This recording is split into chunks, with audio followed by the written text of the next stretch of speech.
Boa noite, gostaria de agradecer a presença de todos. Bom, sem mais delongas, eu vou apresentar um breve currículo do nosso convidado de hoje. Inclui uma fuga de Vera Fischer, habilidades em marcenaria, pescaria, né? Olha que homem.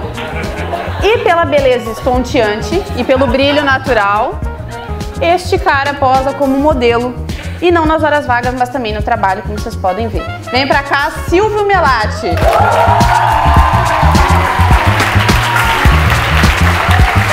Lindo!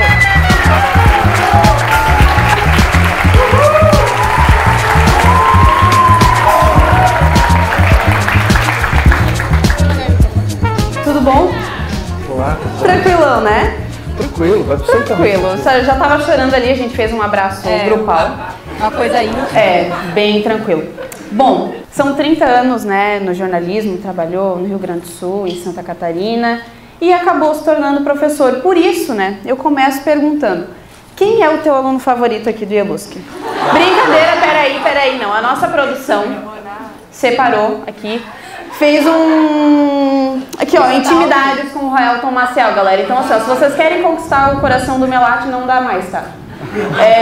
Royalton Maciel realmente é o aluno preferido de Silvio Melati, né? É o que dizem porque ele foi meu orientador, me orientando dentro da Revi, né? Olha, desculpa. Numa época áurea, assim. Eu posso falar? Desculpa, tá? Não, tudo bem, a gente tá empolgado, a gente Vocês têm que me dizer, deixa aí pra eu falar. Ou... Tá, não, pode comentar, pode se defender, eu deixo. Tá. Não, mas isso é uma brincadeira que se faz porque tinha um grupo que a gente ficou mais próximo, assim. Depois das aulas fazia churrasco lá em casa, entendeu? Aí... Gaúcho, né?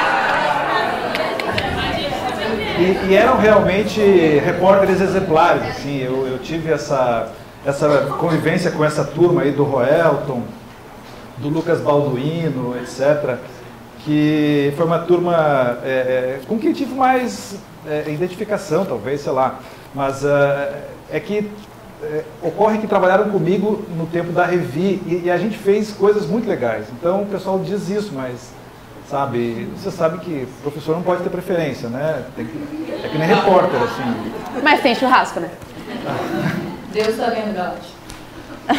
A gente pode conversar sobre isso depois. Não, mas agora falando sério.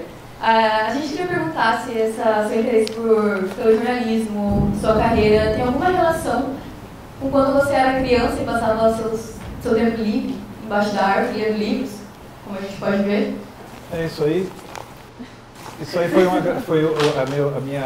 texto de agradecimento na minha monografia, na minha dissertação de mestrado. Eu acho que sim, porque eu me sinto privilegiado, porque sendo filho de... Pode chorar. Ei, eu vou chorar também, tá? Pô, não fiz essa maquiagem à toa. Filho de agricultores, né, pobres, etc., que a gente vivia num lugar que não tinha nem luz elétrica. Então, mas também tem outra coisa aí. Eu nunca fui de andar em bando, assim, sabe? Eu era o cara que não sabia jogar futebol, etc. Então, a minha fuga era nos livros. E assim, de fato, eu passava bastante tempo debaixo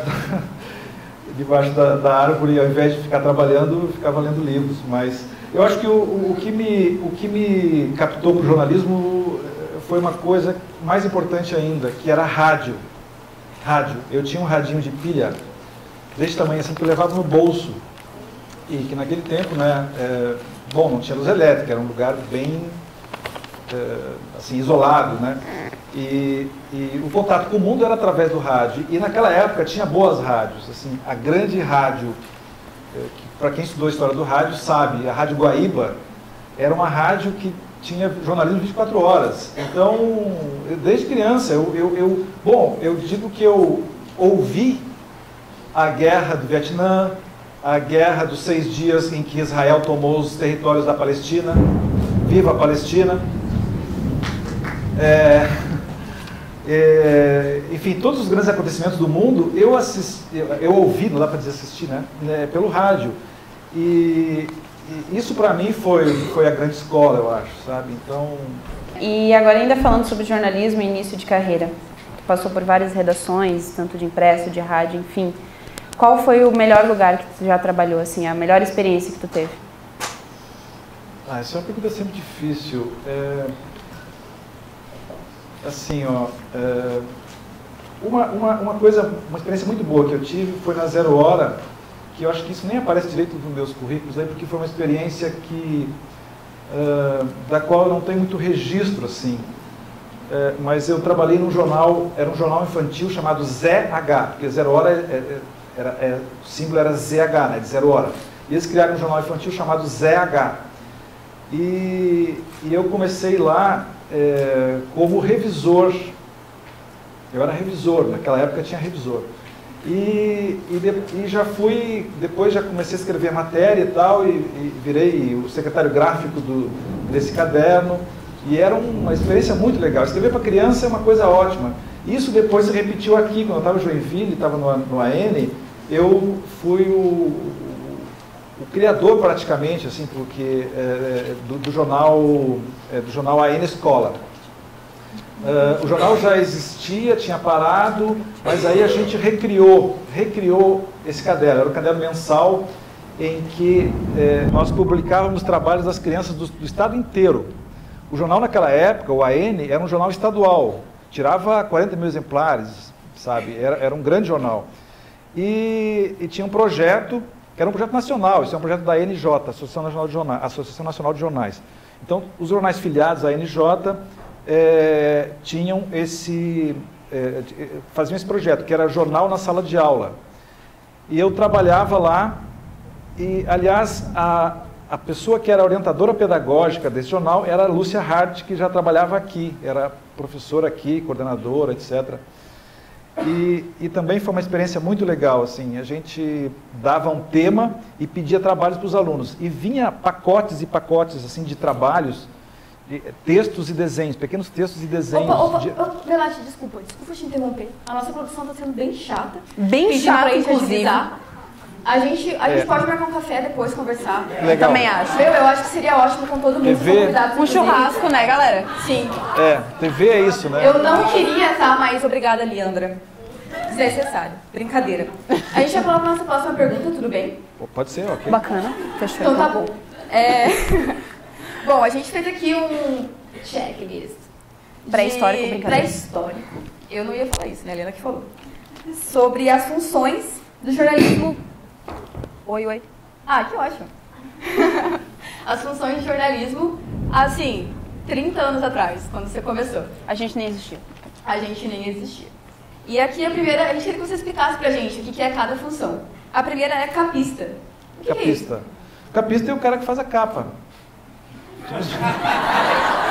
É o editor de capa. Do jornalismo, né? Vai. Muito bom. Vai, a próxima. Secretária gráfica. Secretária gráfica também fui. É um revisor de segundo escalão, assim, aliás, não é o inverso, né? Mas o revisor é o cara que revisa o texto básico do repórter. O secretário gráfico revisa a capa, a página já montada, sabe? Onde já estão as fotos, as legendas, títulos, etc., o texto encolunado ali. Então ele faz a revisão final antes de ir para a gráfica, antes de ir para a rotativa. Isso é o secretário gráfico. Ele é um revisor mais, assim, como é que eu vou dizer, superior, assim, sabe? Então foi secretário gráfico. Já quase editor. Que honra. Parabéns. Bom, redator. Tá, redator. É que naquela época, é preciso explicar para as gerações jovens. Preciso. Que naquela época o processo de trabalho dentro de uma redação de jornal era bastante diversificado e com muitas divisões de tarefas, né? Então, tu vê, tinha revisor, hoje não tem mais, tinha copydesk, tinha o redator era o cara que só reescrevia os textos do repórter, porque a produção era em alta velocidade e tal, e o processo de edição exigia que os textos fossem adaptados, né, em número de caracteres, etc. E o redator era o cara que pegava o texto do repórter e já com a marcação, ó, transforma esse texto em 1250, em 2500, em só 500. É o cara que reescreve, segundo as normas. A produção continua chata, é isso aí. Certo. Então nós vamos pular para a parte, né, já que tu falou de gerações, aqui estamos falando aqui de Twitter, né, relutância em usar o Twitter. Primeiro tweet de Silvio Melade, vamos lá. Engoli minhas palavras. Criei perfil da coordenação do curso de jornalismo em Jornal Ieluski. Custa a crer, mas a revolução mudou de lugar. Ou seja, galera, a revolução começou no Twitter aqui no Ieluski. É isso mesmo, Silvio Melade? Era uma discussão que a gente tinha de que as redes sociais estavam... eu chamava disso... um lodaçal, né? Era um lodaçal, assim, que eu não ia colocar meus pés lá porque era muita... Pesado. Era muito fake news, era muita coisa que não tinha... cabimento. Não tinha cabimento. Então, mas enfim, me dobrei a... E daí também desabafou, né? Olha aqui, ó. Caco no Bial. E eu espantado com o fato de ainda haver gente que não te decepciona. Com quem foi a decepção aqui?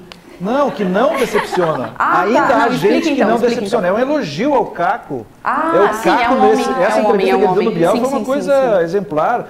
E a gente fala tanto, critica tanto, e esse cara envelhece e fica cada vez melhor. E faz jornalismo na veia, sabe? Que nem você.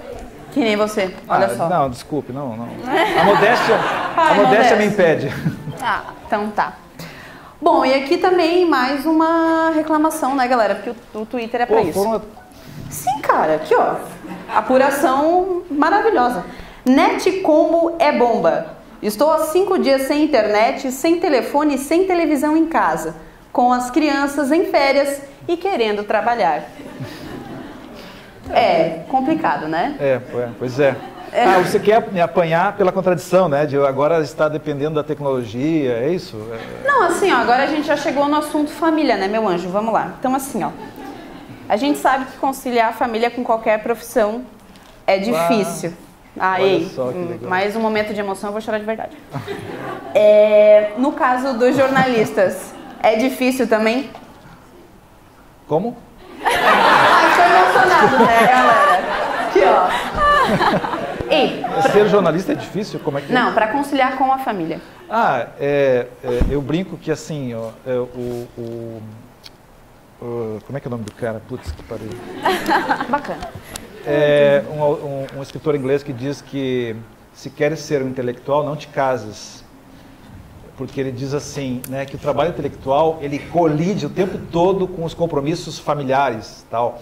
Então, é uma luta que a gente tem que sempre enfrentar, né? O trabalho intelectual, a leitura, a escrita, exige silêncio, exige um certo isolamento, e a gente fica com aquela fama de, é o antissocial, é o cara que não interage, etc. Então, é sempre uma dificuldade. Mas, bom, eu acho que isso aqui demonstra que eu estou conseguindo. Palmas. Tá, agora mudando de assunto completamente, a gente vai falar de Tim Maia. Tim Maia? Tim Maia. Uma das coisas que mais eu tenho a lembrança foi quando Tim Maia estava para morrer, foi em março, então a gente não tinha nenhum ano de casado, e ele ficou ruim, teve uma parada, e você saiu correndo altas horas da noite, porque você tinha que deixar uma matéria pronta, porque caso ele viesse a morrer, o jornal tem que ser muito rápido. Então eu lembro que você saiu, eu fiquei te olhando pela janela e pensei lá com os meus botões, né? Eu casei com um médico ou com um jornalista? Bem, enfim, eu acho que isso tem muito a ver porque o jornalista ele não é tão valorizado e ele tem que estar também de plantão, ele também tem que estar pronto para escrever, tem que estar com a cabeça boa para poder escrever. Você lembra desse dia? Um pouquinho pra gente. Eu nem lembrei agora, mas é o tempo que eu estava no jornal, né? E realmente tinha disso. E eu trabalhava na área de cultura, então o fechamento era em horários diferentes. Mas, enfim, faz parte. Acho que é do ramo. Não tenho muito mais o que dizer sobre isso. Bom, então, tem mais uma pessoa para te dar um recado. Isso aqui virou arquivo confidencial? Sim. De trabalhar com o Silvio Melati durante quase 10 anos na redação do Jornal A Notícia. Lembro do Silvio Melati como um competente editor de economia, como um brilhante editor de cultura, como um apaixonado pela política e como um preciso e zeloso editor de primeira página. Tenho acompanhado a consistente carreira que o Silvio vem desenvolvendo no meio acadêmico, primeiro como professor e depois como coordenador do curso de jornalismo do IELUSC. Então, Silvio, nos conta aí quais são as dores e as alegrias desses dois universos em que tu trabalhas. Primeiro na imprensa diária e depois no mundo acadêmico. Poxa vida. Um grande abraço para ti e parabéns ao IELUSC. Ele fez uma pergunta, eu devo responder? Sim. Tem tempo? Deve. Mas eu não sei o que responder. Encerramos aqui. É muito difícil. As dores e as alegrias. Bom, eu preciso pensar. Então tá, galera. Então a gente vai pro próximo, porque assim, a gente pode falar melhor no nosso café depois. Bom, agora a gente vem com um quadro bem inusitado. E o nome do quadro é Devolvendo aquela nota 6 da reportagem. É isso aí. A gente treina tanto pra isso. A gente treinou bastante. E no que consiste o quadro? A gente separou duas opções, duas alternativas, e você precisa escolher uma delas. E dar uma breve justificativa. Breve. Erva mate ou charuto em homenagem a Fidel Castro? Charuto, completamente, claro. É isso aí, galera. Finalizamos. Entrevistar a Vera Fischer de roupão, olha só, Sheila, desculpa. Ou corrigir um texto com muitos erros de português? Essa é fácil, né? Bacana, gente. Bacana, bem bacana. Bom, tá, vamos lá. Isso aconteceu. Ver o Inter ser campeão contra o Grêmio ou ir a uma palestra do MBL? Eu prefiro o Inter.